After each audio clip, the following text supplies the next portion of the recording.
नमस्कार, स्वागत है आपका द न्यूज़ लॉन्चर पर। मैं हूं अशोक वानखेड़े। लेकर आया हूं आपका अपना कार्यक्रम द एक्स-रे। एक खबर, और जब मैंने पढ़ी तो शायद पहली बार व्यक्तिगत रूप से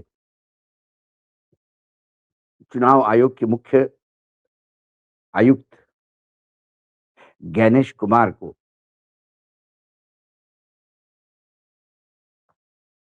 के बारे में, उनकी निर्भसना, उनके विरोध करने वाले तो कई वक्तव्य हैं, लेकिन जिसको हम कहते हैं फिजिकल होना, मतलब पकड़ा-पकड़ी वाला मामला तक आ गया था। ऐसी बात जब सामने आई तो मुझे लगा कि ये तो अब बहुत ज़्यादा हो गया और इसको एक्स-रे के नीचे देखना चाहिए। तो खबर थी कि मैं उनकी उँगली काट देता। इसी को मैं कह रहा था फिजिकल होना, व्यक्तिगत हानि पहुँचाना। मैं उनकी उँगली काट देता, बंगाल चुनाव से पहले ममता बनर्जी के सांसद की सीईसी ज्ञानेश कुमार को धमकी। ये धमकी नहीं, इसको आप धमकी मत कहिए। ये जो पुरानी चीज़ हो गई है, उस पे मैं क्या करता उस दिन, इसके बारे में बात हो रही है। धमकी होती है कि मैं ये करूँगा, और ये होता है कि उस दिन मैं इतना क्रोधित था कि मैं ये करता, लेकिन नहीं किया। लेकिन अब मीडिया आपको पता ही है किस हिसाब से है, तो आप हेडलाइन भी देख सकते हैं। कल्याण बनर्जी ने कहा कि सीईसी चीफ इलेक्शन कमिश्नर ने ममता बनर्जी के साथ बहुत बुरा व्यवहार किया। उन्होंने मुख्यमंत्री पर उंगली उठाने की हिम्मत की। अगर वह सीईसी ना होते, तो मैं उस दिन उनकी उंगली काट देता। पश्चिम बंगाल में विधानसभा चुनाव से पहले तृणमूल कांग्रेस की सांसद कल्याण बनर्जी ने मुख्य निर्वाचन आयुक्त सीईसी गणेश कुमार को लेकर एक विवादित बयान दिया। बनर्जी ने कहा कि अगर मुख्य निर्वाचन आयुक्त ज्ञानेश कुमार संवैधानिक पद पर नहीं होते, तो वह उनकी उंगली काट देते। कल्याण बनर्जी ने आरोप लगाया कि निर्वाचन आयोग के प्रमुख और पश्चिमी बंगाल की मुख्यमंत्री ममता बनर्जी के साथ बहुत खराब व्यवहार किया। टीएमसी के सीनियर नेता बनर्जी ने यह टिप्पणी निर्वाचन आयोग के विशेष गहन पुनरीक्षण यानी एसआईआर के बाद वोटर लिस्ट से कथित तौर पर मनमाने तरीके से नाम हटाए जाने के विरोध में राज्य में कोलकाता में आयोजित एक रैली के भाषण के दौरान कही। पिछले महीने जब मैं इसलिए कह रहा था कि ये पुरानी बात है। पिछले महीने जब मुख्यमंत्री ममता बनर्जी एसआईआर के खिलाफ अपना विरोध दर्ज करने के लिए सीईसी गणेश कुमार से मिलने दिल्ली आई थी, उस वक़्त कुमार और बनर्जी के बीच हुए कथित विवाद का उल्लेख करते हुए श्रीरामपुर के सांसद कल्याण बनर्जी ने कहा, सीईसी ने उनके साथ यानी ममता जी के साथ बहुत बुरा व्यवहार किया। उन्होंने मुख्यमंत्री पर उँगली उठाने की हिम्मत की। अगर वह सीईसी ना होते, तो मैं उस दिन उनकी उँगली काट देता। टीएमसी सांसद की इस बयान पर राजनीतिक हलकों में तीखी प्रतिक्रिया आई। विपक्षी नेताओं ने यानी बीजेपी के, बंगाल के विपक्षी नेताओं ने संवैधानिक प्राधिकार के खिलाफ इस्तेमाल की गई भाषा की आलोचना की।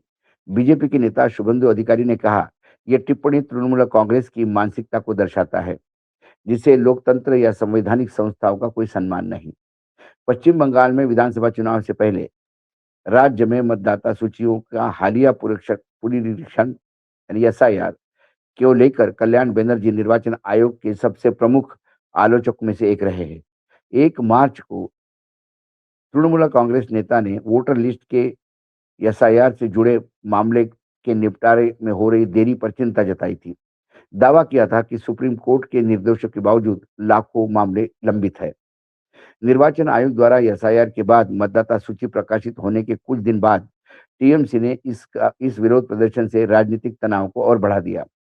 इस मतदाता सूची ने राज्य के मतदाताओं की संरचना में काफी बदलाव ला दिया है।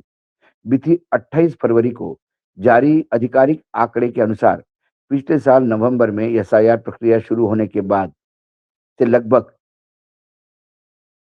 63 लाख 66,000 नाम यानी लगभग 8.3% वोटर हटा दिए गए हैं, जिससे मतदाताओं की संख्या लगभग 7 करोड़ 66 लाख से घटकर 7 करोड़ 4 लाख से कुछ अधिक रही है। टीएमसी और चुनाव आयोग, इनका लगातार टकराव जारी है। हाल ही में बंगाल के चुनाव को देखते हुए वहाँ राज्यपाल भी बदले गए और तमिलनाडु के राज्यपाल, जो तमिलनाडु में बहुत बदनाम हुए थे, सरकार के द्वारा पारित बिल अपने पास रखने के लिए और सालों बिल पास न करने के लिए, इसके बाद सुप्रीम कोर्ट की एक टिप्पणी आई, निर्णय आया, सुप्रीम कोर्ट के उस निर्णय के खिलाफ रेफरल माँगा राष्ट्रपति ने, फिर रेफरल में संविधान पीठ ने कुछ निर्णय दिए, बहुत बवाल हुआ। ये वही रवि साहब है, आईपीएस ऑफिसर है रिटायर्ड, वही अब बंगाल भेजे गए और बंगाल के बोस को घर भेजा गया। ये टीएमसी के आक्रामकता का इलाज करने के लिए भेजे गए, क्या ये सवाल राजनीतिक गलियारों में उठ रहे हैं। दूसरी ओर हमेशा लगातार विपक्ष इस बात का सत्ता पक्ष पे यानी केंद्र के सत्ता पक्ष पे बीजेपी पे आरोप लगा रहा है कि कहीं न कहीं चुनाव आयोग का दुरुपयोग सत्ता पक्ष द्वारा किया जा रहा है। अब शुभेंदु अधिकारी कह रहे थे कि स्वायत्त संस्थाओं के खिलाफ अ, बोलना ये उनकी मानसिकता दिखती है और वो विश्वास नहीं रखते। सवाल है कि जब चुनाव आयोग में जो नियुक्तियाँ हो रही थी, उस नियुक्ति में ट्रांसपेरेंसी लाने के लिए, प्रामाणिकता लाने के लिए, पारदर्शिता लाने के लिए सर्वोच्च न्यायालय ने एक व्यवस्था दी थी। वो व्यवस्था ये थी कि प्रधानमंत्री, विपक्ष के नेता और साथ में सर्वोच्च न्यायालय के मुख्य न्यायाधीश, ये तीनों का पैनल तय करेगा कि आयुक्त कौन बनेंगे। इसमें सत्ता पक्ष का भी पक्ष होता, विपक्ष का भी पक्ष होता और फिर बैलेंस के तौर पे चुनाव वो सर्वोच्च न्यायालय के मुख्य न्यायाधीश होते। लेकिन उसके बाद सरकार ने एक कानून लाकर सर्वोच्च न्यायालय के मुख्य न्यायाधीश को उसमें से निकाल लिया। सरकार के प्रधानमंत्री, विपक्ष के लीडर ऑफ अपोजिशन और सरकार के एक और मंत्री, यानी 2 और 1 पैनल में जब 3 में से 2 एक साइड पे होंगे, 1 एक साइड पे होगा, तो वही होगा जो सरकार चाहेगी। तो सरकार ने सर्वोच्च न्यायालय ने जिसके लिए वो व्यवस्था दी थी, उसको साइड को रखते हुए वही पुराने ढर्रे पे सरकार चली गई, क्योंकि सरकार को किसी भी हालत में चुनाव आयोग में वो लोग चाहिए, जो सरकार के अनुसार चले। पहले लगातार ईवीएम पे सवाल उठते रहे, उसके बाद नाम जोड़ने को सवाल उठते रहे। ऐसे कुछ 30-40 लाख का विपक्ष आरोप कर रहे थे कि एक ब्लॉक है मतदाताओं का, वो हर चुनावी राज्य में घूमते रहते हैं। यहाँ के मतदाता वहाँ रजिस्टर होते हैं। फिर वो जब मामले पकड़ने लगे, वो ममता दीदी ने ही मामले पकड़े, तो इन्हीं ज्ञानेश कुमार ने कहा कि ये समझ में नहीं आता कि एपिक नंबर 2 कैसे हो गए, हम इसको रेक्टिफ़ाई करेंगे। लेकिन उन्होंने ये भी कहा कि ये एपिक नंबर भी सेम हो लेकिन उसका मतदान दूसरे राज्य में नहीं हो सकता। फिर दीदी ने एक दूसरी लिस्ट दी जिसमें वही हरियाणा का मतदाता कैसा बंगाल में उसी एपिक नंबर से वहाँ ट्रांसफ़र हो गया। उसके बाद ये भी कहा गया कि हम आधार कार्ड से इसको लिंक करेंगे। बहुत सारी बातें हुई, लेकिन हुआ नहीं कुछ। फिर एक नया पैटर्न चलने लगा कि एसआईआर करके ऐसी चीज़ें लोगों से माँगो जिससे मतदाता को आप डिलीट कर सकते हैं। और नाम दिया गया घुसपैठियों का। पूरे बिहार के चुनाव में घुसपैठिए के भरोसे चुनाव जीतते हैं, विपक्ष घुसपैठियों के भरोसे चुनाव जीतते हैं विपक्ष, इसलिए एसआईआर ज़रूरी।